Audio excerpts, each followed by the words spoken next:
guys, it's Kristen. Welcome back to my channel. Today's video has been quite a long time in the making. It's a video I've wanted to film ever since I started my channel back in March or April, and that is me talking about trendy fitness influencers, particularly Chloe Ting, Pamela Reif, and Blogilates. If you are already subscribed to my channel, you probably know this, but I graduated from the University of Georgia this past May with a bachelor's in exercise and sports science, and I'm currently wrapping up my first semester of a Doctorate of Physical Therapy program. So I know quite a bit about exercise and prescribing exercise to individuals, particularly those who might be new to exercising. So I personally feel qualified to speak on this topic. And I just wanted to say I'm not trying to hate on these influencers at all. I have done all of their workouts in the past and will continue to do their workouts because I'm currently without a gym, living back at home with my parents for the holidays. The point of this video is to just kind of inform you guys of the pros and cons of the influencers because I feel like there's not a lot of information out there regarding their credentials and such, which I feel like is important to know, particularly if you are kind of newer to exercise. So that is the point of this video, and let's hop into the content. And I'm going to be starting with Pamela Reif. Also going to be kind of ranking these three influencers in order, so I'm going to be starting lowest to highest. So Pamela Reif is number 3 on my list. So I do have a video up on my channel from back when I first started my channel in the spring. One of my first videos was a what I eat in a day inspired by Pamela Reif, and that was my very first time trying out her workout. So I have done a good number of them since then, and I do really like her diet, I will say. She does not talk about it a lot on her YouTube channel, but she has a food Instagram account, which I will link here somewhere, but she kind of promotes a lifestyle that is not 100% vegan or vegetarian, but she talks about eating it in moderation and how it's not a 100% or a 0%, just limiting your animal product consumption is still making a difference for the environment. So I do like that she stands for that. But where my issue comes in is she has no credentials. I was trying to find online if she had any certifications, any exercise background, anything, nothing. If you Google her credentials, it says fitness model, and that is kind of how she grew her following, was people were finding her Instagram, and she is beautiful, looks like a bikini model, looks like how the quote-unquote typical Instagram model looks. This is very toxic because people, specifically younger girls, maybe in high school or college, will see her Instagram and think, oh my gosh, she looks great. If I do her workouts, I will look like her. And that just is simply not true. If you look at her videos, a lot of them are kind of like happy dance 10-minute cardios, and they do get your heart rate up. I usually burn about 100 to 150 calories in those 10 minutes, which is a lot, but she doesn't talk at all during the videos. It's just her looking cute, dancing to music, which is pretty good music, I will say, but if you are new to working out, you need the instructor to be cueing you, to be explaining the moves. It is hard to just listen to music and follow along, so I just do not think that is conducive to people who are new to exercising.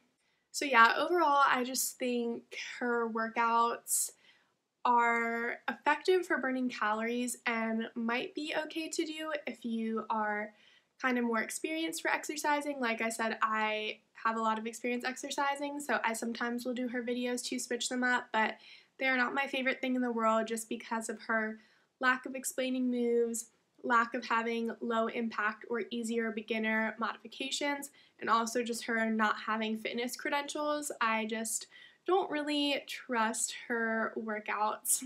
So coming in at rank number 2, we have Chloe Ting, which I'm sure you have all heard of her. She is a YouTube sensation. So I did her 2-week shred challenge back in, again, the springtime when I was super bored during quarantine, and it was hard. It was my first time ever trying her workouts, and I will say I probably would never do one of her challenges again just because I'm someone that likes to switch up my workouts. I like to do yoga one day, cycling another day, going for a walk the other day. I just don't like doing the same thing over and over and over. but I still do her workouts, particularly her HIIT workouts, if I'm looking for a good at-home cardio workout. I think she does a really good job of explaining the exercises. Unlike Pamela, she does a good job of providing alternative low-impact moves. I personally have a lot of back and hip problems, so a lot of the times I can't do a lot of jumping or jumping jacks or something like that, and she almost always has a better alternative move for me that still keeps my heart rate up during that time and allows me to continue with the workout, which I really appreciate. So moving on to the cons of Chloe Ting, there are two things in particular that bother me about her. One, like Pamela, Chloe also does not have credentials. She is not a personal trainer, a certified anything. She has a bachelor's in business degree. So I don't know how she's qualified to be prescribing exercise to tens of millions of people on a YouTube channel. I just think that should be illegal, honestly. There are so many smaller fitness accounts out there. When I say small, they still have followings of 500,000 people, or still a sizable following, but they are certified. Like Sydney Cummings, for example, is a certified personal trainer. She posts a new video every single day, and she only has 500,000 followers. And that frustrates me so bad, because some of these influencers just blow up because of how they are naturally built, and they don't really know what they are talking about particularly. And I know Chloe has talked about her clickbait titles before. I will link the video in the description where she addresses it, but there was a point a few months ago, I forget exactly when it was, she was getting a ton of hate on TikTok for people saying that she was a fraud because she would title her videos like, do this every day to lose weight, or do this to get abs in a week, and just very clickbait titles. And I will say, as someone who is a YouTuber, I understand why she is titling her videos that, because obviously it's working. People are doing her challenges, people are watching her videos, but again, if someone is new to exercise and sees that, they might take it quite literally, and if they keep eating their same not the best diet, but they do this workout for 2 weeks, they're not going to see the results that Chloe is advertising. I think she needs to touch more on diet in her videos, because that is something she does not do. Even in her voiceovers, she provides a lot of encouragement throughout the workouts, which I appreciate, but she will say things like, keep on going, guys, we're going to burn that fat, we are going to sculpt those abs, and I get that she's just trying to motivate people, but it doesn't work like that. Unless you are eating clean and following a clean diet, you are not going to see these results that she is promising to people. So overall, I think she is a step up from Pamela Reif, because she does provide more of an explanation to exercises and more low-impact beginner alternatives, but she still is not accredited, and she is not touching on the whole component of fitness. And lastly, coming in at number 1, we have my girl Cassey Ho, aka Blogilates. Cassey Ho has been on YouTube for such a long time. I've been doing her videos with my mom for as long as I can remember, so she is kind of the OG fitness influencer, if you will.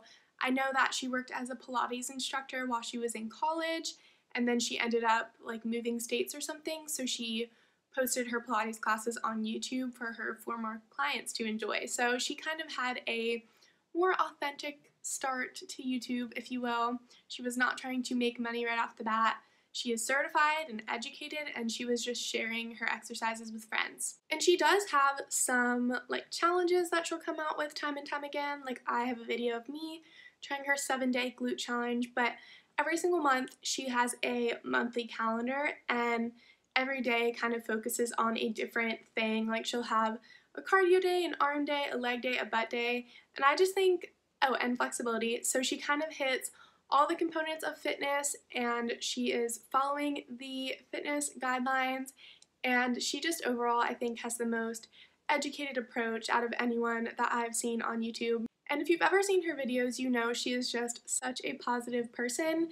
She provides encouragement all the way throughout her workouts like Chloe does, but she kind of goes about it a different way and talks about building a strong body instead of a lean, skinny body. She talks about loving your own body, not trying to change your body like Chloe does. So she just kind of, I think, is forming a more healthier relationship with exercise. She is not promising certain results to her viewers. She is always sure to touch on eating a clean diet, fueling your body with healthy foods. She really makes sure to educate her viewers, which I think is so awesome. Go Cassie, you rock. One thing I will say, it is not Cassie's fault, but with her videos being focused around Pilates, it is hard to do Pilates at home without an instructor kind of making sure you have the correct form, because it's just hard to know if you're doing it right. It is so easy to be doing one of her, say, ab videos, but then accidentally be using your neck muscles or your hip flexors, and that can lead to injury. I had to stop doing her ab videos for a while because I got such bad low back pain from it. My mom had to stop doing her videos for a while because she started having problems with her knees. It's just really hard to do the moves. I mean, it's really easy to do the moves the wrong way, which can then lead to you getting hurt. So that is my only word of caution. Just make sure your form is good and you are not going 0 to 100, starting from doing nothing to doing her full monthly calendar, because you may get hurt like me and my mom. And again, that is not Cassie's fault at all. It is just the nature of online exercising. There's always that risk of getting hurt because you don't have anyone supervising you. So just be careful if you are doing any at-home workout. So I think that is about everything that I wanted to cover. I hope this video gave you a little bit more insight on these 3 fitness influencers and helped you in any way at all. And if you enjoyed, please be sure to subscribe down below. I post new videos every single Thursday all about health, fitness, and my journey in physical therapy school, and it would mean so much to me if you could stick around on my channel. And I'll talk to you guys in my next video next week. Bye, friends!